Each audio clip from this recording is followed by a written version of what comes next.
আজকে যার সামনে আমি বসে আছি এবং যাকে একটু পরে আপনারা দেখবেন পর্দায়, তিনি আমাদের খুব পরিচিত, খুব প্রিয়, খুব আপন, খুব শ্রদ্ধেয় একজন মানুষ। তার সব পরিচয়কে ছাড়িয়ে একটি পরিচয় বড় হয়ে উঠেছে। তিনি বিশ্ব সাহিত্য কেন্দ্রের প্রতিষ্ঠাতা, আলোকিত মানুষের স্বপ্ন দেখাচ্ছেন বাংলাদেশকে। কিন্তু এই মানুষটির অনেক পরিচয় আছে। তিনি লেখক, শিক্ষক, 60-এর দশকে তরুণ সাহিত্যিকদের সাহিত্য আন্দোলনে নেতৃত্ব দিয়েছেন, বাংলাদেশ টেলিভিশনের জনপ্রিয়তম অনুষ্ঠানগুলো উপস্থাপনা করেছেন এবং বিশ্ব সাহিত্য কেন্দ্র প্রতিষ্ঠা করেছেন। তিনি আব্দুল্লাহ আবু সাঈদ। কেমন আছেন? আছি, বৃদ্ধেরা যেমন থাকে। আপনাকে কেউ কিন্তু বৃদ্ধ মনে করে না। যেমন আমি আপনাকে ছোটবেলায় যেমন দেখেছি, প্রতিনিয়ত দেখছি যে আপনি আসলে তরুণ হয়ে উঠছেন। আমাদের বরং বয়স বাড়ছে, আমার বয়স বাড়ছে। এটা আমি এক জায়গায় লিখেছি যে আমার সবকিছুই দেরি করে এসেছে। যেমন শৈশব এসেছে দেরি করে, কৈশোর এসেছে দেরি করে, যৌবন এসেছে দেরি করে, প্রৌঢ়ত্ব এসেছে দেরি করে। তো এখন বার্ধক্য আসতে হলে ওটা মৃত্যুর পরেই আসতে হবে। সৃষ্টিশীল মানুষের জীবনে নাকি কখনোই বার্ধক্য স্পর্শ করে না। আপনার কি নিজেকে সৃষ্টিশীল মনে হয়? আপনি কিন্তু আপনার বইয়ে লিখেছেন যে আপনি নিজেকে অনেক বেশি সংগঠক মনে করেন। না, সংগঠনও তো একটা সৃষ্টি, এবং সংগঠন যে একটা অত্যন্ত উচ্চমানের ক্রিয়েটিভিটি, সৃজনশীলতা, এটা আমাদের জাতি আজও বোধহয় ঠিক খবরটা পায়নি। আমরা কবিতাকে সৃজনশীলতা বলি, গানকে সৃজনশীলতা বলি, শিল্পকে সৃজনশীলতা বলি, কিন্তু সংগঠনকে বলি না। তা আমার মনে হয় যে এই জায়গাটা আমাদের ঘাটতির কারণে আজও চিন্তাটা আমাদের মাথার মধ্যে আসেনি। কিন্তু সেই চিন্তাটি আপনার মধ্যে আমরা দেখেছি 60-এর দশকেই তরুণ সাহিত্যিকদের একত্রিত করেছিলেন, পত্রিকা প্রকাশ করেছেন। সেই সময়ই সংগঠনের চিন্তাটি আপনার মাথায় এসেছিল কেন? সংগঠনের চিন্তা ঠিক না, আমার যেটা এসছিল আমি এটা ঠিক বুঝি না কেন, এটা কলেজ জীবনে এসে আমার মধ্যে দেখা দেয় যে শুধু নিজে বাঁচা, নিজে কিছু করা, নিজে বড় হওয়া, এটাকে আমার কাছে একটা স্থূল এবং একটু অকর্ষিত ব্যাপার বলে মনে হতে শুরু করলো। মনে হয় যে আমি কেন, শুধু আমি বাঁচবো না, আমরা সবাই বাঁচবো, আমরা সবাই বড় হব। তখন আমি একটা পত্রিকা বার করলাম। যখন আমার লেখার কথা, সেই সময় আমি বার করতে শুরু করলাম একটা দেয়াল পত্রিকা। তখন দেয়াল পত্রিকাই বের করা সম্ভব ছিল একটা মফস্বল শহর থেকে।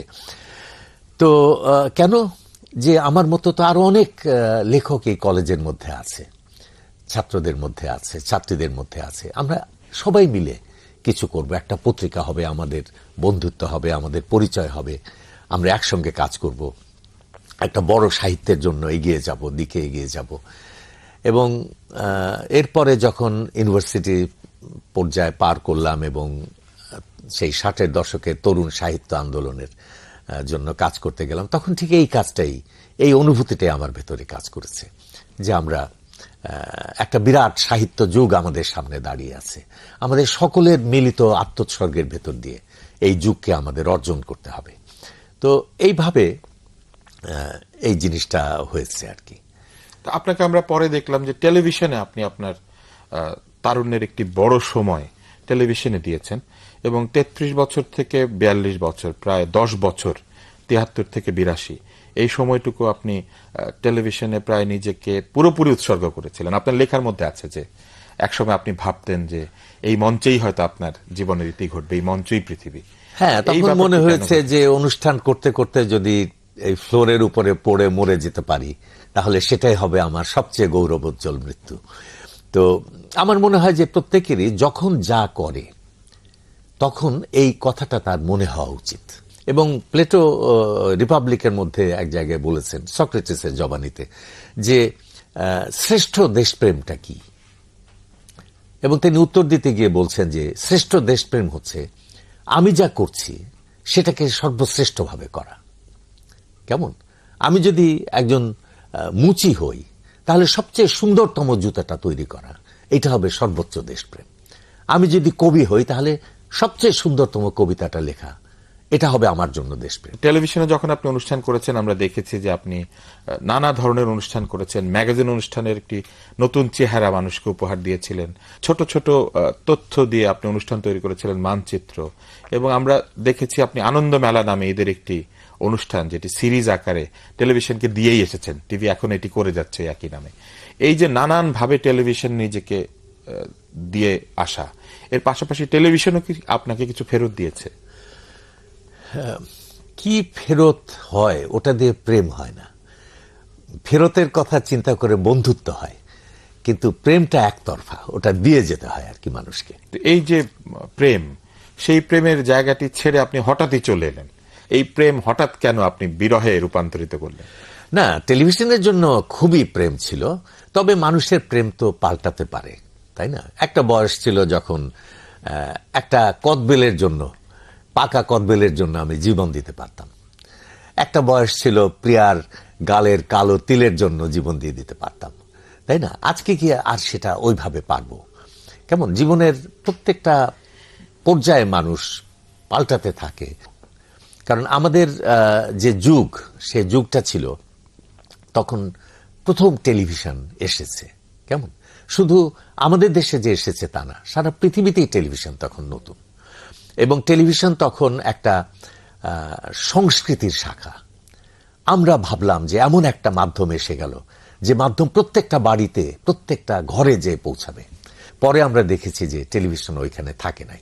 টেলিভিশন আর সংস্কৃতির শাখা হিসেবে থাকে নাই। টেলিভিশন ব্যবসার শাখা হয়ে গেছে।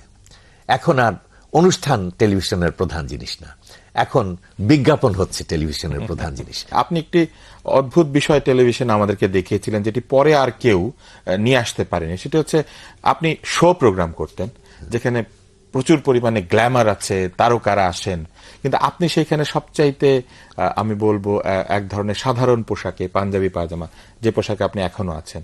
আমরা আজকে যেটি দেখি যে শো প্রোগ্রামে যিনি উপস্থাপক, তার পোশাকই সবচেয়ে ঝকঝকে হয়। আপনার সাফল্যের পেছনে না, আমার মনে হয় যে টেলিভিশন ব্যাপারটা তা না। টেলিভিশনের সঙ্গে ফিল্মের একটা পার্থক্য আছে। টেলিভিশনে মানুষ প্রথমত পোশাককে ভালোবাসে না, ওই মানুষটাকে ভালোবাসতে চায়। এবং যদি একবার মানুষটাকে ভালোবেসে ফেলে, তখন তার সবকিছুকেই ভালোবেসে ফেলে। ভালোবাসার নিয়মত তাই। আমরা কোনো একজনকে যদি কোনো কারণে ভালোবেসে ফেলি, তার সমস্ত অপরাধ আমরা ক্ষমা করে তাকে আমরা গ্রহণ করে ফেলি। তা আমার মনে হয় যে সেরকম কিছু একটা হয়েছে, যে হয়তো মানুষ আমাকে ব্যক্তিগতভাবে ভালোবেসে ফেলেছিল। কারণ আমি এক জায়গায় এটা লিখেছিও যে ওরা আমার চাইতে জনপ্রিয় বেশি, আমি প্রিয় বেশি। তো আমরা আপনার জীবনে দেখি যে আপনি কিছুদিন পর পরে নতুন স্বপ্নের সামনে এসে দাঁড়ান। টেলিভিশন ছাড়লেন 40 বছর বয়সে এসে, এবং 40 বছরে তৈরি করলেন বিশ্ব সাহিত্য কেন্দ্র। এই নতুন বিষয়টি আপনি জীবনে আনলেন কিভাবে? এই বই পৌঁছে দেয়া মানুষের কাছে, লাইব্রেরি তৈরি করা, আজকে মানুষকে বই পড়তে শেখানো, এই বিষয়টি আসলে কিভাবে আপনি শুরু করলেন? না, আমাদের একটা স্লোগান আছে, আমরা বলি যে আলোকিত মানুষ চাই, তাই না? এখন যে কেউ কি আলোকিত হবে? আমরা, তুমিও তো আমাদের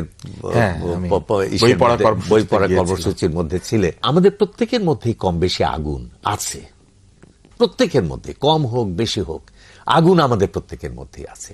সে আগুনকে বাড়ানো সম্ভব কিসের দ্বারা? আরেকটা আগুনের স্পর্শে। রবীন্দ্রনাথ বলেছিলেন যে আগুনের পরশ মনে ছোঁয়াও প্রাণে, এ জীবন পুণ্য করো দহন দানে।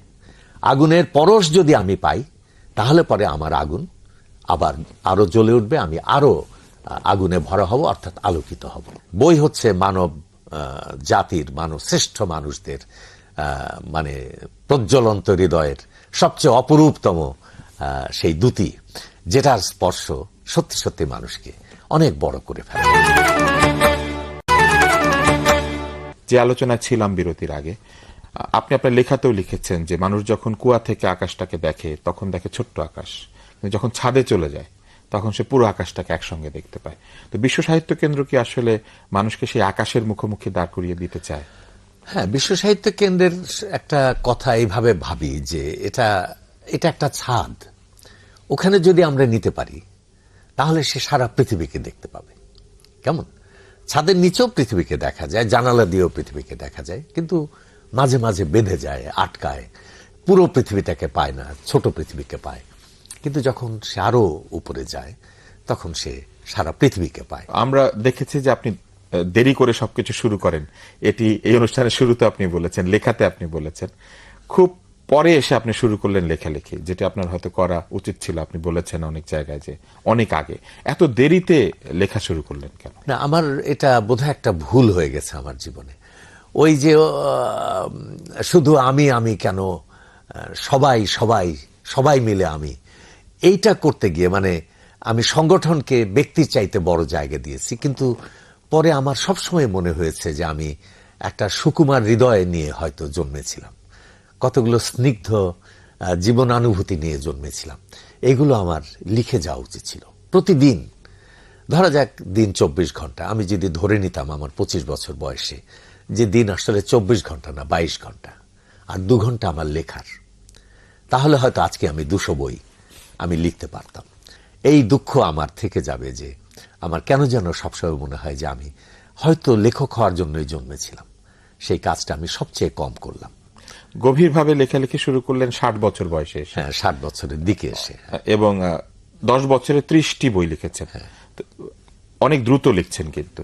হ্যাঁ, আমি তো অনেক সময় দাবি করি তরুণ লেখকদের মাঝখানে গিয়ে যে বাংলাদেশে আমি হচ্ছি তরুণতম লেখক, কারণ আমার লেখক বয়স হচ্ছে মাত্র 10 বছর। তবে আমি লিখবই, আমি যদি বেঁচে থাকি আমি নাটক, উপন্যাস এবং সাহিত্য সমালোচনা এটা লিখবই আমি। আপনি পরিবেশ আন্দোলনে অনেক সময় দিয়েছেন। ঢাকা শহরকে রক্ষা করা, পরিবেশকে রক্ষা করা, ডেঙ্গু মশা নিধনের যে বিষয়টি এটা আপনিই শুরু করেছিলেন। পরিবেশকে একটি সামাজিক আন্দোলনে বা পরিবেশ আন্দোলনকে একটি সামাজিক আন্দোলনে রূপ দেওয়ার জন্য আপনি এত মনোযোগী হলেন কেন? পরিবেশের যে দূষণ, এই ব্যাপারটা কিন্তু আমাদের দেশে খুবই একটা নতুন ঘটনা। এটা স্বাধীনতা পরবর্তীকালের ঘটনা। কেমন এই সময় আমাদের দেশের নানান দিক থেকে সমৃদ্ধি দেখা দিতে লাগলো, বৈষয়িক সমৃদ্ধি। গত 30-40 বছরে আমাদের যে বৈষয়িক বিকাশ ঘটেছে, যে বৈষয়িক সমৃদ্ধি দেখা দিয়েছে, আমি তো মনে করি এর আগে 3000 বছরেও আমাদের জাতি এরকম সমৃদ্ধি অর্জন করেনি। শিল্প, বাণিজ্য, কল কারখানা, ব্যবসা, তাই না, কত কিছু এর মধ্যে আমরা পেলাম। তো এই যে বৈষয়িক জাগতিক সমৃদ্ধি আমাদের ঘটল, এটা একদিক থেকে খুবই আনন্দের, কিন্তু মনে রাখতে হবে যে এই সমৃদ্ধির পিছনে পিছনে একটা অশুভ দৈত্যও কিন্তু আমাদের সামাজিক অঙ্গনে পা ফেলল। এই দৈত্যর নাম হচ্ছে পরিবেশ দূষণ। এখন নদী দূষিত হয়েছে, পানি দূষিত হয়েছে, বাতাস দূষিত হয়েছে, মাটি দূষিত হয়েছে, আমাদের খাদ্য দূষিত হয়েছে, আমাদের জীবন দূষিত হয়েছে, আমাদের সমস্ত পরিবেশ, আমাদের অস্তিত্ব দূষিত হয়ে গেছে। তো আজকেও যদি এর বিরুদ্ধে আমরা উঠে না দাঁড়াই, আজকেও যদি জনগণের বিরুদ্ধে উঠে না দাঁড়ায়, তাহলে কি করে হবে? তো সেই জন্য এটা নিয়ে আমি বাঁচতে চাই এবং মরতে চাই। আমরা আপনার ব্যক্তিগত কিছু বিষয় এখন প্রশ্ন করতে চাই। আপনার পছন্দ অপছন্দ, আপনার শখ। আপনি তো ঠান্ডা খুব পছন্দ করেন, শীতে আপনার কর্ম চঞ্চলতা বেড়ে যায় আমরা দেখি। হ্যাঁ, শীতে আমি অনেক সুস্থ হয়ে যাই, আমার তরতাজা ভাব আসে, তারুণ্য চলে আসে এবং অনেক কাজ করতে ইচ্ছা করে। আমরা দেখেছি আপনি ভালো খাবার পছন্দ করেন। আপনার লেখার মধ্যে আছে ছোটবেলায় অনেক দুধ খেয়েছেন, আপনি দুধের প্রশংসাও করেছেন বিভিন্ন জায়গায়। খাবার আসলে আপনার পছন্দ এবং কিরকম খাবার আপনার বেশি ভালো লাগে? না, দুধ খুব পছন্দনীয় জিনিস হয়তো নয়। আমাকে একজন ডাক্তার বলেছিলেন যে বড় হলে দুধ কোনো প্রাণী খায় না, একমাত্র মানুষ ছাড়া। আমি দুধ খেতাম ছেলেবেলায়, সবার কাছে গল্প শুনে যে সবাই তো বাচ্চারা দুধ খায় 1 বোতল করে দিনে 6 বার, আমি 3 বোতল করে 6 বার খেতাম। তো আমাকে দুধ খাওয়ানোর সময় একটা কাজ করতে হতো, সেটা হচ্ছে যে প্রথম বোতলের সেই নিপলটা মুখে থাকা অবস্থাতেই দ্বিতীয় বোতলটা দিয়ে দিত। আপনি থামবেন না? না, তারপরে প্রথম বোতলটা সরিয়ে নিতে হতো। যদি তা না করা হতো তাহলে নাকি আমি একটা রাক্ষসের মতো গর্জন করে উঠতাম। তো এটা আমার অনেক বয়স পর্যন্ত চলেছিল এবং কলেজ পার হওয়া পর্যন্ত আমি দিনে 2.5 সের করে দুধ খেয়েছি। আরেকটি বিষয় আমরা দেখেছি, তরুণদের সাহচর্য আপনি উপভোগ করেন এবং তাদের খুবই উৎসাহ দেন। এই যে তরুণদের উৎসাহ দেয়া, তাদের সঙ্গে থাকা, এই বিষয়টি আপনি এত উপভোগ করেন কেন? না, আমাকে এক ভদ্রলোক খুব বিখ্যাত আমাকে বলেছিলেন যে তুমি যদি বুড়োদের পড়াতে পারো, তুমি তো তরুণদের পড়াও, যদি বুড়োদের পড়াতে পারো তাহলে তোমাকে আমি অমক পুরস্কারের জন্য মনোনয়ন দেব। পুরস্কারটা খুব বড়, শুনে ভয় পেয়ে গেছিলাম। তো আমি তখন তাকে বললাম, তাকে আমি স্যার বলি, আমি বললাম যে স্যার, এরকম আমার জীবন হয়তো খুবই মূল্যহীন, তবুও কিছু মূল্য হয়তো আছে, তা আমি সেটুকু মূল্য বুড়োদের পড়ি আমি কেন নষ্ট করতে যাব বলেন? আমার সবসময় মেলামেশা হচ্ছে 17 থেকে 24 বছরের মধ্যে। এর চাইতে বেশি হয়ে গেলে আমি তাদের রিটায়ারমেন্টে পাঠিয়ে দিই। কারণ আমি যখন তাদের সঙ্গে থাকি তখন তো আমি যে একজন বৃদ্ধ, এ কথা ভাবলে বা বললে তারা অসম্ভব ক্রুদ্ধ হয়ে ওঠে যে বুড়াকে তাড়াও এখান থেকে। সুতরাং তাদের সঙ্গে থাকলে তাদের শর্তে থাকতে হবে, তাদের তারুণ্যের, তাদের কৈশোরের শর্তে থাকতে হবে, তাদের মতো হয়ে থাকতে হবে। সুতরাং আমি কিশোর হয়ে থাকি, আমি তরুণ হয়ে থাকি, আমি বুঝতেই পারি না যে আমার বয়স হয়ে গেছে। আরেকটি বিষয় আমরা দেখেছি, সেটা হচ্ছে আপনি আপনার লেখাতেও বলেছেন শরীর চর্চার প্রয়োজনীয়তার কথা। আপনি বলেছেন যে বাঙালি শারীরিকভাবে দুর্বল বলে অনেক কাজ করতে পারে না। একটা ব্যাপার হলো যে বাঙালির ব্যর্থতার মূল কারণ কি? আমার কাছে মনে হয় যে বাঙালির 90 জন বাঙালি ফিজিক্যালি আনফিট। তাদের পক্ষে কোনো কাজ করা, কোনো ঝুঁকি নেওয়া, কোনো কষ্ট, চেষ্টা, সংগ্রাম এর কোনো কিছুই সম্ভব না। কেমন কোন রকমে টিকে থাকা, নিজের ছোট্ট গর্তটার মধ্যে বসে কোন রকমে প্রাণটা বাঁচানো, এইটা হচ্ছে 90% বাঙালির চেষ্টা। কেমন সেই জন্য প্রত্যেকে এত স্বার্থপর, প্রত্যেকে এত আত্মস্বার্থ সর্বস্ব, প্রত্যেকে এত ব্যর্থ, প্রত্যেকে এত অক্ষম, অন্যের নিন্দায় এত মানে সোচ্চার। এর কারণ কি? ব্যর্থ মানুষের যে সমস্ত আচরণ থাকে আমাদের মধ্যে সেই সব আচরণ। আমরা নড়বো না। সেদিন আমি এক জায়গায় নামছি 7 তলা থেকে, হঠাৎ দেখলাম 1 তলাতে এসে লিফটটা থেমে গেল। আমি ভাবলাম যে নিশ্চয়ই কোনো সিরিয়াস কিছু, নিশ্চয়ই কোনো মৃত্যু পথযাত্রী। দরজাটা খুললো, দেখলাম এক তাগড়া জোয়ান উঠলো। তারপরে নামলাম, তো তখন আমি তাকে বললাম যে ভাই তুমি আমাকে চেনো? সে বলে স্যার আমি আপনাকে চিনি। আমি বললাম যে আমি তো তোমার চাইতে বয়সে বেশি, আমি একটা কথা তোমাকে বলে দিচ্ছি, তুমি 40 বছরের বেশি বাঁচবে না। সে তো ঘাবড়ে গেল। আমি বললাম যে কেন জানো? 1 তলা নামতে যার লিফট লাগে সে 40 বছরের বেশি বাঁচতে পারে না। অনেকটা সময় আজকে আপনি আমাদের সঙ্গে ছিলেন, দর্শকদের সঙ্গে ছিলেন। অনুষ্ঠান শেষ করব, শেষ করার আগে আপনাকে অনুরোধ করি, আপনি একেবারেই যারা তরুণ, যারা তাদের জীবন শুরু করতে যাচ্ছে, যারা স্কুলে কলেজে আছে, এদের উদ্দেশ্যে কিছু বলেন, কিভাবে তারা তাদের জীবন গড়বে। আমাদের দেশটার কথা ভাবতে হবে। আমাদের দেশ যদি আজকে আমেরিকা হতো, হয়তো অন্য ভাষায় আমি কথা বলতাম। কিন্তু এই দেশটা একটা গরিব দেশ, অনেক অনেক দুঃখী মানুষ, অনেক বেদনা আমাদের চারপাশে। আমাদের অর্থ নাই, আমাদের বিত্ত নাই, আমাদের চিকিৎসা নাই, আমাদের স্বাস্থ্য নাই, আমাদের জ্ঞান নাই, আমাদের চারপাশে অজ্ঞতার অন্ধকার, বেদনার অন্ধকার, সমস্ত দিক থেকে আমাদের অন্ধকার চারপাশ থেকে আমাদের গ্রাস করে আসছে। তার মধ্যে কিছু দুর্বৃত্তের লুণ্ঠন, অপ্রতিহত লুণ্ঠন আমাদেরকে ক্রমাগতভাবে নিঃশেষিত করে দিচ্ছে। এরকম সময়ে আমি একটা কথাই বলবো যে শুধু নিজের কথা ভাবা উচিত না। নিজের কথা ভাবো, নিজেকে ভাবতে হবে, নিজেকে দাঁড়াতে হবে, প্রতিষ্ঠিত হতে হবে, না হলে তোমার শক্তি বাড়বে না। কিন্তু মনে রেখো যে তুমি একা নও। আমি ছেলেবেলায় দেখতাম রেল স্টেশনে হয়তো একজন লোক এক ঠোঙা মিষ্টি কিনে একা একা খাচ্ছে, আর চারপাশে ক্ষুধার্ত লোকেরা দাঁড়িয়ে তার সেই মিষ্টি খাওয়া দেখছে। এটা কি খাওয়া হলো? তাই না?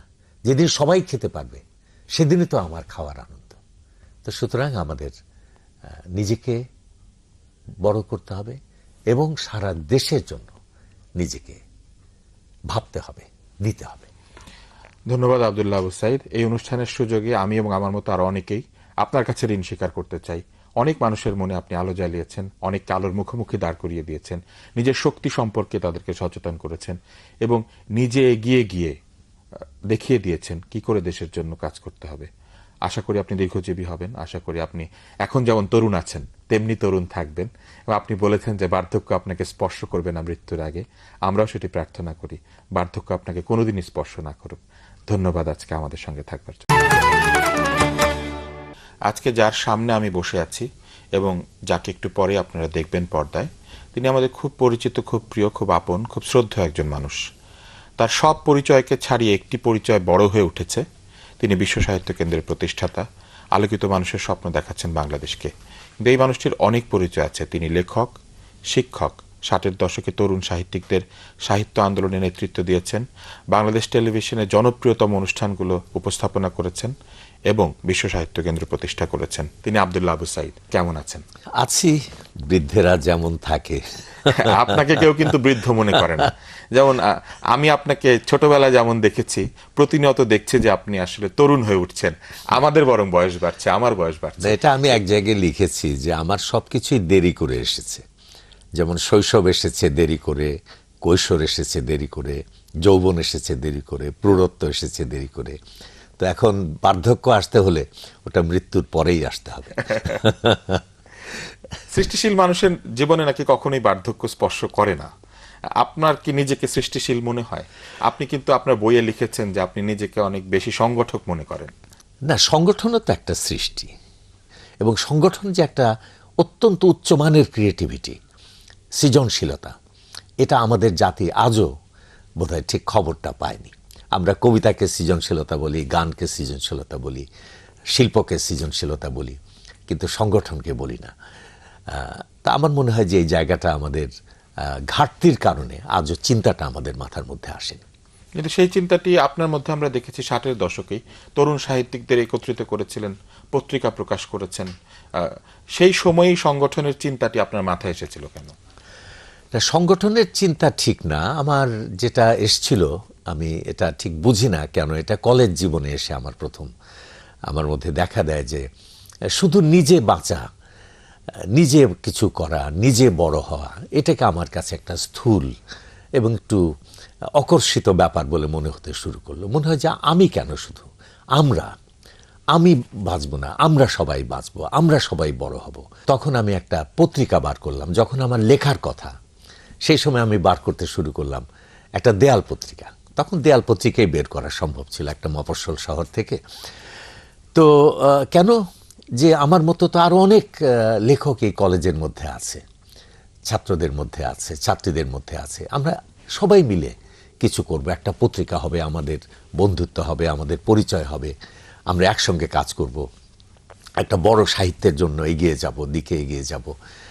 এবং এরপরে যখন ইউনিভার্সিটি পর্যায়ে পার করলাম এবং সেই 60-এর দশকে তরুণ সাহিত্য আন্দোলনের জন্য কাজ করতে গেলাম, তখন ঠিক এই কাজটাই, এই অনুভূতিটাই আমার ভেতরে কাজ করেছে যে আমরা একটা বিরাট সাহিত্য যুগ আমাদের সামনে দাঁড়িয়ে আছে। আমাদের সকলের মিলিত আত্মোৎসর্গের ভেতর দিয়ে এই যুগকে আমাদের অর্জন করতে হবে। তো এইভাবে এই জিনিসটা হয়েছে আর কি। আপনাকে আমরা পরে দেখলাম যে টেলিভিশনে আপনি আপনার তারুণ্যের একটি বড় সময় টেলিভিশনে দিয়েছেন, এবং 33 বছর থেকে 42 বছর, প্রায় 10 বছর, 73 থেকে 82, এই সময়টুকু আপনি টেলিভিশনে প্রায় নিজেকে পুরোপুরি উৎসর্গ করেছিলেন। আপনার লেখার মধ্যে আছে যে একসময় আপনি ভাবতেন যে এই মঞ্চেই হয়তো আপনার জীবনের ইতি ঘটবে, এই মঞ্চই পৃথিবী। হ্যাঁ, তখন মনে হয়েছে যে অনুষ্ঠান করতে করতে যদি এই ফ্লোরের উপরে পড়ে মরে যেতে পারি, তাহলে সেটাই হবে আমার সবচেয়ে গৌরবোজ্জ্বল মৃত্যু। তো আমার মনে হয় যে প্রত্যেকেরই যখন যা করে তখন এই কথাটা তার মনে হওয়া উচিত। এবং প্লেটো রিপাবলিকের মধ্যে এক জায়গায় বলেছেন, সক্রেটিসের জবানিতে, যে শ্রেষ্ঠ দেশপ্রেমটা কি, এবং তিনি উত্তর দিতে গিয়ে বলছেন যে শ্রেষ্ঠ দেশপ্রেম হচ্ছে আমি যা করছি সেটাকে সর্বশ্রেষ্ঠভাবে করা। কেমন, আমি যদি একজন মুচি হই তাহলে সবচেয়ে সুন্দরতম জুতাটা তৈরি করা, এটা হবে সর্বোচ্চ দেশপ্রেম। আমি যদি কবি হই তাহলে সবচেয়ে সুন্দরতম কবিতাটা লেখা, এটা হবে আমার জন্য দেশপ্রেম। টেলিভিশনে যখন আপনি অনুষ্ঠান করেছেন, আমরা দেখেছি যে আপনি নানা ধরনের অনুষ্ঠান করেছেন। ম্যাগাজিন অনুষ্ঠানের একটি নতুন চেহারা মানুষকে উপহার দিয়েছিলেন। ছোট ছোট তথ্য দিয়ে আপনি অনুষ্ঠান তৈরি করেছিলেন, মানচিত্র। এবং আমরা দেখেছি আপনি আনন্দ মেলা নামে এদের একটি অনুষ্ঠান, যেটি সিরিজ আকারে টেলিভিশনকে দিয়েই এসেছেন, টিভি এখন এটি করে যাচ্ছে একই নামে। এই যে নানানভাবে টেলিভিশন নিজেকে দিয়ে আসা, এর পাশাপাশি টেলিভিশনও কি আপনাকে কিছু ফেরত দিয়েছে? কি ফেরত হয়, ওটা দিয়ে প্রেম হয় না। ফেরতের কথা চিন্তা করে বন্ধুত্ব হয়, কিন্তু প্রেমটা একতরফা, ওটা দিয়ে যেতে হয় আর কি মানুষকে। এই যে প্রেম, সেই প্রেমের জায়গাটি ছেড়ে আপনি হঠাৎই চলে এলেন। এই প্রেম হঠাৎ কেন আপনি বিরহে রূপান্তরিত করলেন? না, টেলিভিশনের জন্য খুবই প্রেম ছিল, তবে মানুষের প্রেম তো পাল্টাতে পারে, তাই না? একটা বয়স ছিল যখন একটা কদবেলের জন্য, পাকা কদবেলের জন্য আমি জীবন দিতে পারতাম। একটা বয়স ছিল প্রিয়ার গালের কালো তিলের জন্য জীবন দিয়ে দিতে পারতাম, তাই না? আজকে কি আর সেটা ওইভাবে পারবো? কেমন জীবনের প্রত্যেকটা পর্যায়ে মানুষ পাল্টাতে থাকে। কারণ আমাদের যে যুগ, সে যুগটা ছিল তখন প্রথম টেলিভিশন এসেছে। কেমন শুধু আমাদের দেশে যে এসেছে তা না, সারা পৃথিবীতেই টেলিভিশন তখন নতুন। এবং টেলিভিশন তখন একটা সংস্কৃতির শাখা। আমরা ভাবলাম যে এমন একটা মাধ্যম এসে গেল যে মাধ্যম প্রত্যেকটা বাড়িতে, প্রত্যেকটা ঘরে যেয়ে পৌঁছাবে। পরে আমরা দেখেছি যে টেলিভিশন ওইখানে থাকে নাই। টেলিভিশন আর সংস্কৃতির শাখা হিসেবে থাকে নাই। টেলিভিশন ব্যবসার শাখা হয়ে গেছে। এখন আর অনুষ্ঠান টেলিভিশনের প্রধান জিনিস না, এখন বিজ্ঞাপন হচ্ছে টেলিভিশনের প্রধান জিনিস। আপনি একটি অদ্ভুত বিষয় টেলিভিশন আমাদেরকে দেখিয়েছিলেন, যেটি পরে আর কেউ নিয়ে আসতে পারেনি। সেটা হচ্ছে আপনি শো প্রোগ্রাম করতেন যেখানে প্রচুর পরিমাণে গ্ল্যামার আছে, তারকারা আসেন, কিন্তু আপনি সেইখানে সবচাইতে আমি বলবো এক ধরনের সাধারণ পোশাকে, পাঞ্জাবি পায়জামা, যে পোশাকে আপনি এখনো আছেন। আমরা আজকে যেটি দেখি যে শো প্রোগ্রামে যিনি উপস্থাপক তার পোশাকই সবচেয়ে ঝকঝকে হয়। আপনার সাফল্যের পেছনে না, আমার মনে হয় যে টেলিভিশন ব্যাপারটা তা না। টেলিভিশনের সঙ্গে ফিল্মের একটা পার্থক্য আছে। টেলিভিশনে মানুষ প্রথমত পোশাককে ভালোবাসে না, ওই মানুষটাকে ভালোবাসতে চায়। এবং যদি একবার মানুষটাকে ভালোবেসে ফেলে তখন তার সব কিছুকেই ভালোবেসে ফেলে। ভালোবাসার নিয়মত তাই। আমরা কোনো একজনকে যদি কোনো কারণে ভালোবেসে ফেলি, তার সমস্ত অপরাধ আমরা ক্ষমা করে তাকে আমরা গ্রহণ করে ফেলি। তা আমার মনে হয় যে সেরকম কিছু একটা হয়েছে, যে হয়তো মানুষ আমাকে ব্যক্তিগতভাবে ভালোবেসে ফেলেছিল। কারণ আমি এক জায়গায় এটা লিখেছিও যে ওরা আমার চাইতে জনপ্রিয় বেশি, আমি প্রিয় বেশি। তো আমরা আপনার জীবনে দেখি যে আপনি কিছুদিন পর পরে নতুন স্বপ্নের সামনে এসে দাঁড়ান। টেলিভিশন ছাড়লেন 40 বছর বয়সে এসে, এবং 40 বছরে তৈরি করলেন বিশ্ব সাহিত্য কেন্দ্র। এই নতুন বিষয়টি আপনি জীবনে আনলেন কিভাবে? এই বই পৌঁছে দেয়া মানুষের কাছে, লাইব্রেরি তৈরি করা, আজকে মানুষকে বই পড়তে শেখানো, এই বিষয়টি আসলে কিভাবে আপনি শুরু করলেন? না, আমাদের একটা স্লোগান আছে, আমরা বলে যে আলোকিত মানুষ চাই, তাই না? এখন যে কেউ কি আলোকিত হবে? আমরা তুমিও তো আমাদের বই পড়া কর্মসূচির মধ্যে ছিলে। আমাদের প্রত্যেকের মধ্যেই কম বেশি আগুন আছে, প্রত্যেকের মধ্যে, কম হোক বেশি হোক, আগুন আমাদের প্রত্যেকের মধ্যেই আছে। সে আগুনকে বাড়ানো সম্ভব কিসের দ্বারা? আরেকটা আগুনের স্পর্শে। রবীন্দ্রনাথ বলেছিলেন যে আগুনের পরশমণি ছোঁয়াও প্রাণে, এ জীবন পুণ্য করো দহন দানে। আগুনের পরশ যদি আমি পাই তাহলে পরে আমার আগুন আবার আরো জ্বলে উঠবে, আমি আরো আগুনে ভরা হব, অর্থাৎ আলোকিত হব। বই হচ্ছে মানব জাতির, শ্রেষ্ঠ মানুষদের মানে প্রজ্বলন্ত হৃদয়ের সবচেয়ে অপরূপতম সেই দ্যুতি, যেটার স্পর্শ সত্যি সত্যি মানুষকে অনেক বড় করে ফেলে। যে আলোচনায় ছিলাম বিরতির আগে, আপনি আপনার লেখাতেও লিখেছেন যে মানুষ যখন কুয়া থেকে আকাশটাকে দেখে তখন দেখে ছোট্ট আকাশ, কিন্তু যখন ছাদে চলে যায় তখন সে পুরো আকাশটাকে একসঙ্গে দেখতে পায়। তো বিশ্ব সাহিত্য কেন্দ্র কি আসলে মানুষকে সেই আকাশের মুখোমুখি দাঁড় করিয়ে দিতে চায়? হ্যাঁ, বিশ্ব সাহিত্য কেন্দ্রের একটা কথা এইভাবে ভাবি যে এটা একটা ছাদ। ওখানে যদি আমরা নিতে পারি তাহলে সে সারা পৃথিবীকে দেখতে পাবে। কেমন? ছাদের নিচেও পৃথিবীকে দেখা যায়, জানালা দিয়েও পৃথিবীকে দেখা যায়, কিন্তু মাঝে মাঝে বেঁধে যায়, আটকায়, পুরো পৃথিবীটাকে পায় না, ছোট পৃথিবীকে পায়। কিন্তু যখন সে আরো উপরে যায় তখন সে সারা পৃথিবীকে পায়। আমরা দেখেছি যে আপনি দেরি করে সবকিছু শুরু করেন, এটি এই অনুষ্ঠানের শুরুতে আপনি বলেছেন, লেখাতে আপনি বলেছেন। খুব পরে এসে আপনি শুরু করলেন লেখালেখি, যেটা আপনার হয়তো করা উচিত ছিল। আপনি বলেছেন অনেক জায়গায় যে অনেক আগে। এত দেরিতে লেখা শুরু করলেন কেন? না, আমার এটা বোধহয় একটা ভুল হয়ে গেছে আমার জীবনে।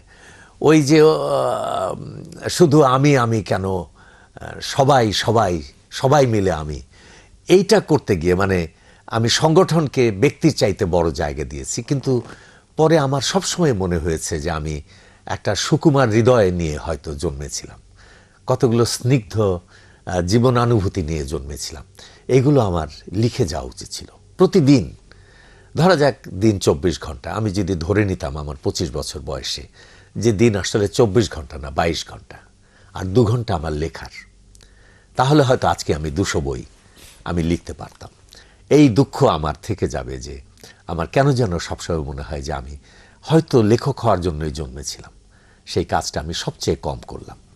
গভীরভাবে লেখালেখি শুরু করলেন 60 বছর বয়সে এসে। হ্যাঁ, 60 বছরের দিকে এসে। এবং 10 বছরে 30টি বই লিখেছেন। তো অনেক দ্রুত লিখছেন কিন্তু। হ্যাঁ, আমি তো অনেক সময় দাবি করি তরুণ লেখকদের মাঝখানে গিয়ে যে বাংলাদেশে আমিই হচ্ছি তরুণতম লেখক। কারণ আমার লেখক বয়স হচ্ছে মাত্র 10 বছর। তবে আমি লিখবই, আমি যদি বেঁচে থাকি আমি নাটক, উপন্যাস এবং সাহিত্য সমালোচনা এটা লিখবই আমি। আপনি পরিবেশ আন্দোলনে অনেক সময় দিয়েছেন। ঢাকা শহরকে রক্ষা করা, পরিবেশকে রক্ষা করা, ডেঙ্গু মশা নিধনের যে বিষয়টি, এটা আপনিই শুরু করেছিলেন। পরিবেশকে একটি সামাজিক আন্দোলনে বা পরিবেশ আন্দোলনকে একটি সামাজিক আন্দোলনে রূপ দেওয়ার জন্য আপনি এত মনোযোগী হলেন কেন? পরিবেশের যে দূষণ, এই ব্যাপারটা কিন্তু আমাদের দেশে খুবই একটা নতুন ঘটনা। এটা স্বাধীনতা পরবর্তীকালের ঘটনা। কেমন? এই সময় আমাদের দেশের নানান দিক থেকে সমৃদ্ধি দেখা দিতে লাগলো, বৈষয়িক সমৃদ্ধি। গত 30-40 বছরে আমাদের যে বৈষয়িক বিকাশ ঘটেছে, যে বৈষয়িক সমৃদ্ধি দেখা দিয়েছে, আমি তো মনে করি এর আগে 3000 বছরেও আমাদের জাতি এরকম সমৃদ্ধি অর্জন করেনি। শিল্প, বাণিজ্য, কল কারখানা, ব্যবসা, তাই না, কত কিছু এর মধ্যে আমরা পেলাম।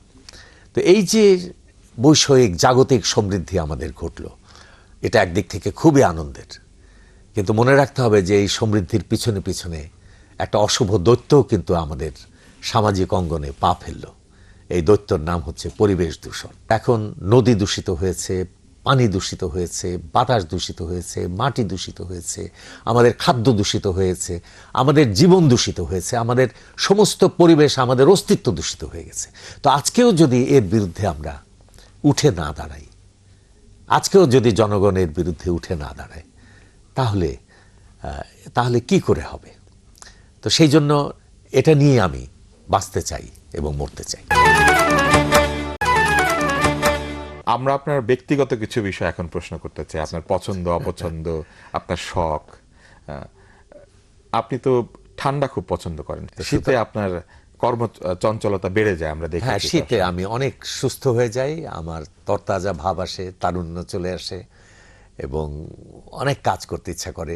আমরা দেখেছি আপনি ভালো খাবার পছন্দ করেন। আপনার লেখার মধ্যে আছে ছোটবেলায় অনেক দুধ খেয়েছেন, আপনি দুধের প্রশংসাও করেছেন বিভিন্ন জায়গায়। খাবার আসলে আপনার পছন্দ, এবং কিরকম খাবার আপনার বেশি ভালো লাগে? না, দুধ খুব পছন্দনীয় জিনিস হয়তো নয়।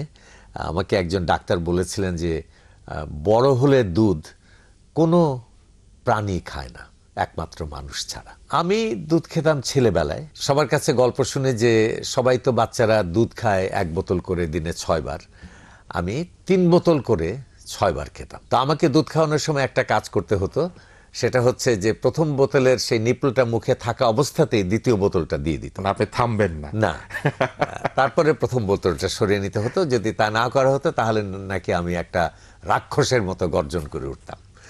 তো এটা আমার অনেক বয়স পর্যন্ত চলেছিল এবং কলেজ পার হওয়া পর্যন্ত আমি দিনে 2.5 সের করে দুধ খেয়েছি।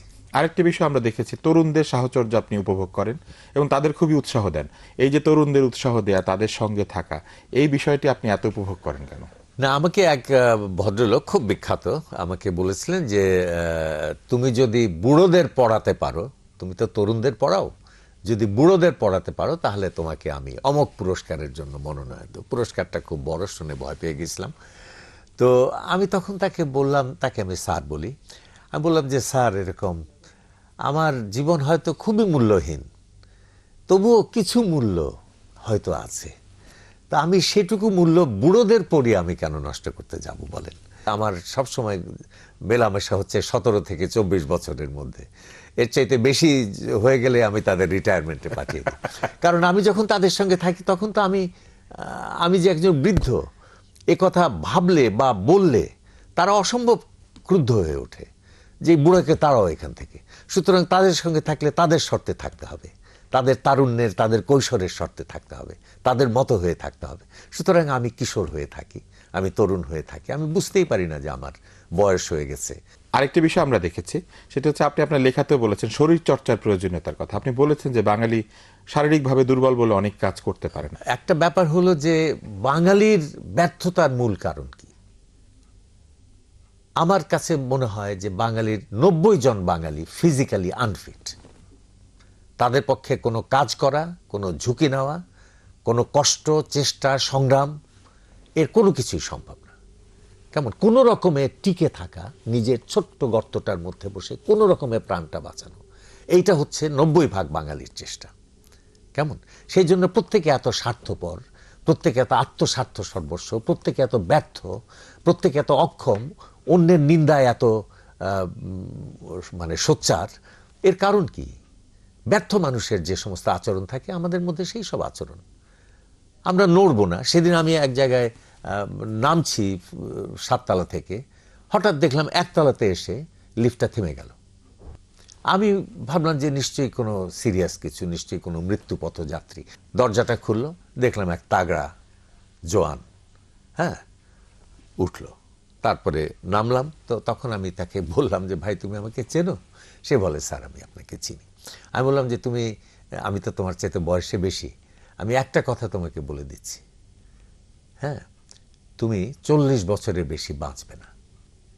সে তো ঘাবড়ে গেল। আমি বললাম যে কেন জানো? 1 তলা নামতে যার লিফট লাগে সে 40 বছরের বেশি বাঁচতে পারে না। অনেকটা সময় আজকে আপনি আমাদের সঙ্গে ছিলেন, দর্শকদের সঙ্গে ছিলেন। অনুষ্ঠান শেষ করব, শেষ করার আগে আপনাকে অনুরোধ করি, আপনি একেবারেই যারা তরুণ, যারা তাদের জীবন শুরু করতে যাচ্ছে, যারা স্কুলে কলেজে আছে, এদের উদ্দেশ্যে কিছু বলেন। কিভাবে তারা তাদের জীবন গড়বে?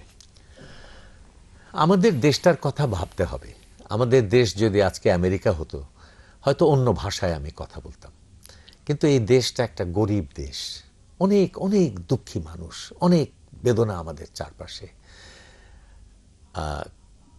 আমাদের অর্থ নাই, আমাদের বিত্ত নাই, আমাদের চিকিৎসা নাই, আমাদের স্বাস্থ্য নাই, আমাদের জ্ঞান নাই, আমাদের চারপাশে অজ্ঞতার অন্ধকার, বেদনার অন্ধকার, সমস্ত দিক থেকে আমাদের অন্ধকার চারপাশ থেকে আমাদের গ্রাস করে আসছে। তার মধ্যে কিছু দুর্বৃত্তের লুণ্ঠন, অপ্রতিহত লুণ্ঠন আমাদেরকে ক্রমাগতভাবে নিঃশেষিত করে দিচ্ছে। এরকম সময়ে আমি একটা কথাই বলবো যে শুধু নিজের কথা ভাবা উচিত না।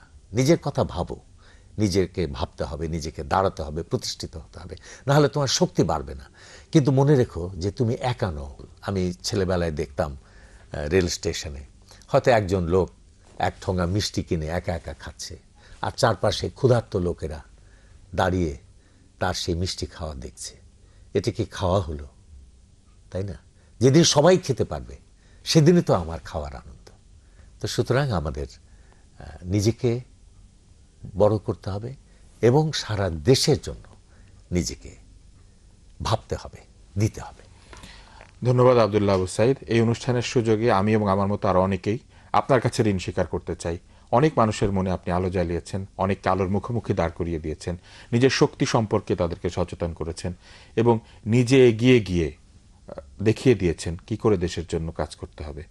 আশা করি আপনি দীর্ঘজীবী হবেন। আশা করি আপনি এখন যেমন তরুণ আছেন তেমনি তরুণ থাকবেন। এবং আপনি বলেছেন যে বার্ধক্য আপনাকে স্পর্শ করবে না মৃত্যুর আগে। আমরাও সেটি প্রার্থনা করি, বার্ধক্য আপনাকে কোনোদিনই স্পর্শ না করুক। ধন্যবাদ আজকে আমাদের সঙ্গে থাকবার জন্য। আজকে যার সামনে আমি বসে আছি এবং যাকে একটু পরে আপনারা দেখবেন পর্দায়, তিনি আমাদের খুব পরিচিত, খুব প্রিয়, খুব আপন, খুব শ্রদ্ধেয় একজন মানুষ। তার সব পরিচয়কে ছাড়িয়ে একটি পরিচয় বড় হয়ে উঠেছে। তিনি বিশ্ব সাহিত্য কেন্দ্রের প্রতিষ্ঠাতা, আলোকিত মানুষের স্বপ্ন দেখাচ্ছেন বাংলাদেশকে।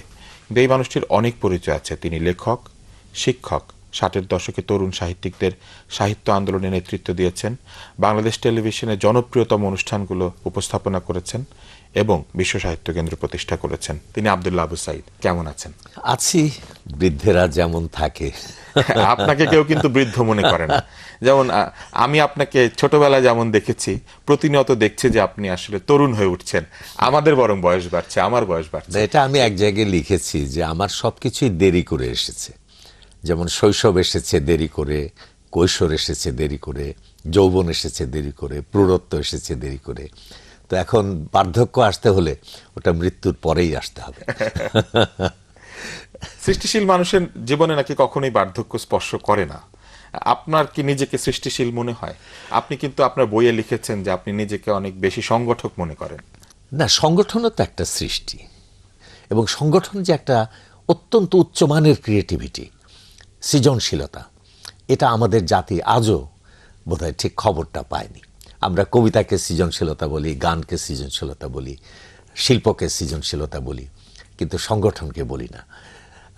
তা আমার মনে হয় যে এই জায়গাটা আমাদের ঘাটতির কারণে আজও চিন্তাটা আমাদের মাথার মধ্যে আসেনি। কিন্তু সেই চিন্তাটি আপনার মধ্যে আমরা দেখেছি 60-এর দশকেই তরুণ সাহিত্যিকদের একত্রিত করেছিলেন, পত্রিকা প্রকাশ করেছেন।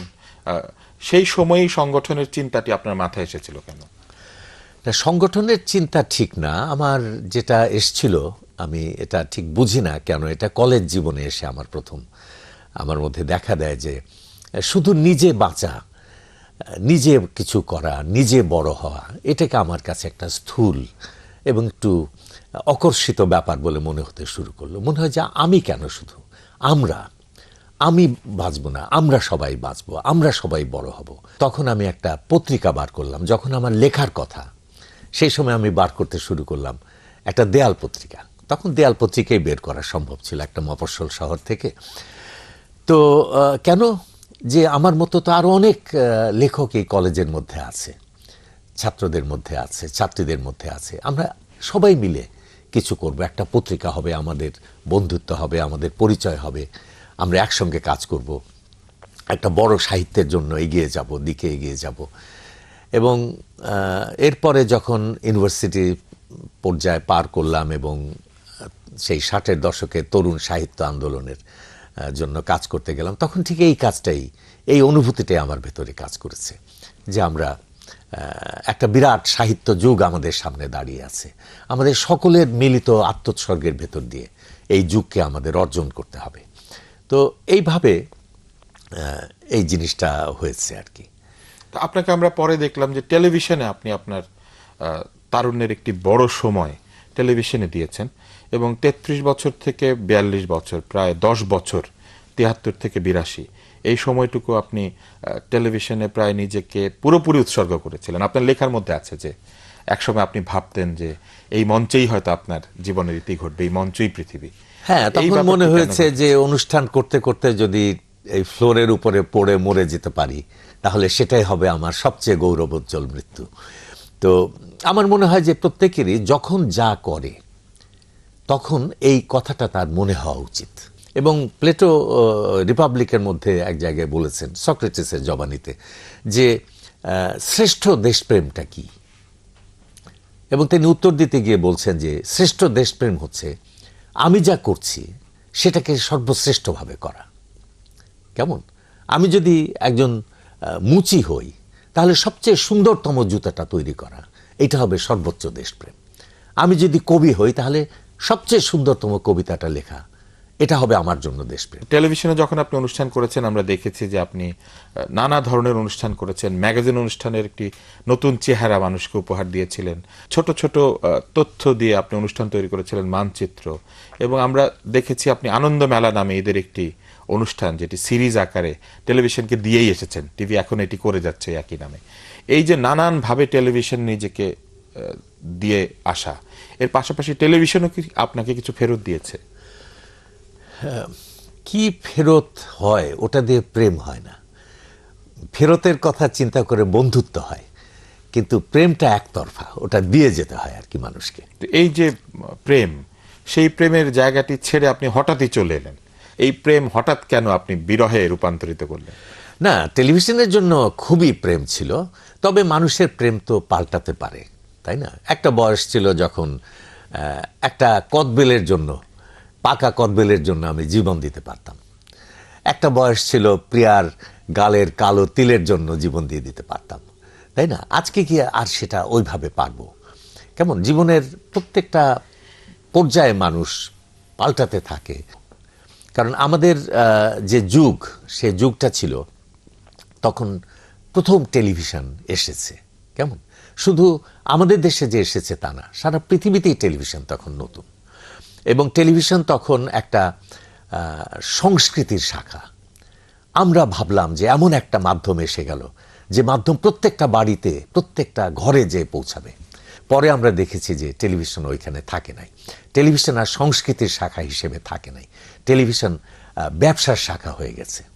এখন আর অনুষ্ঠান টেলিভিশনের প্রধান জিনিস না, এখন বিজ্ঞাপন হচ্ছে টেলিভিশনের প্রধান জিনিস। আপনি একটি অদ্ভুত বিষয় টেলিভিশনে আমাদেরকে দেখিয়েছিলেন, যেটি পরে আর কেউ নিয়ে আসতে পারেনি। সেটা হচ্ছে আপনি শো প্রোগ্রাম করতেন যেখানে প্রচুর পরিমাণে গ্ল্যামার আছে, তারকারা আসেন, কিন্তু আপনি সেইখানে সবচাইতে আমি বলবো এক ধরনের সাধারণ পোশাকে, পাঞ্জাবি পায়জামা, যে পোশাকে আপনি এখনো আছেন। আমরা আজকে যেটি দেখি যে শো প্রোগ্রামে যিনি উপস্থাপক তার পোশাকই সবচেয়ে ঝকঝকে হয়। আপনার সাফল্যের পেছনে না, আমার মনে হয় যে টেলিভিশন ব্যাপারটা তা না। টেলিভিশনের সঙ্গে ফিল্মের একটা পার্থক্য আছে। টেলিভিশনে মানুষ প্রথমত পোশাককে ভালোবাসে না, ওই মানুষটাকে ভালোবাসতে চায়, এবং যদি একবার মানুষটাকে ভালোবেসে ফেলে তখন তার সব কিছুকেই ভালোবেসে ফেলে। ভালোবাসার নিয়মত তাই। আমরা কোনো একজনকে যদি কোনো কারণে ভালোবেসে ফেলি, তার সমস্ত অপরাধ আমরা ক্ষমা করে তাকে আমরা গ্রহণ করে ফেলি। তা আমার মনে হয় যে সেরকম কিছু একটা হয়েছে, যে হয়তো মানুষ আমাকে ব্যক্তিগতভাবে ভালোবেসে ফেলেছিল, কারণ আমি এক জায়গায় এটা লিখেছিও যে ওরা আমার চাইতে জনপ্রিয় বেশি, আমি প্রিয় বেশি। তো আমরা আপনার জীবনে দেখি যে আপনি কিছুদিন পর পরই নতুন স্বপ্নের সামনে এসে দাঁড়ান। টেলিভিশন ছাড়লেন 40 বছর বয়সে এসে, এবং 40 বছরে তৈরি করলেন বিশ্ব সাহিত্য কেন্দ্র। এই নতুন বিষয়টি আপনি জীবনে আনলেন কিভাবে? এই বই পৌঁছে দেয়া মানুষের কাছে, লাইব্রেরি তৈরি করা, আজকে মানুষকে বই পড়তে শেখানো, এই বিষয়টি আসলে কিভাবে আপনি শুরু করলেন? না, আমাদের একটা স্লোগান আছে, আমরা বলি যে আলোকিত মানুষ চাই, তাই না? এখন যে কেউ কি আলোকিত হবে? আমরা, তুমিও তো আমাদের বই পড়া কর্মসূচির মধ্যে ছিলে। আমাদের প্রত্যেকের মধ্যেই কম বেশি আগুন আছে, প্রত্যেকের মধ্যে, কম হোক বেশি হোক, আগুন আমাদের প্রত্যেকের মধ্যেই আছে। সে আগুনকে বাড়ানো সম্ভব কিসের দ্বারা? আরেকটা আগুনের স্পর্শে। রবীন্দ্রনাথ বলেছিলেন যে আগুনের পরশ মনে ছোঁয়াও প্রাণে, এ জীবন পুণ্য করো দহন দানে। আগুনের পরশ যদি আমি পাই, তাহলে পরে আমার আগুন আবার আরো জ্বলে উঠবে, আমি আরো আগুনে ভরা হব, অর্থাৎ আলোকিত হব। বই হচ্ছে মানব জাতির, শ্রেষ্ঠ মানুষদের মানে প্রজ্বলন্ত হৃদয়ের সবচেয়ে অপরূপতম সেই দ্যুতি, যেটার স্পর্শ সত্যি সত্যি মানুষকে অনেক বড় করে ফেলে।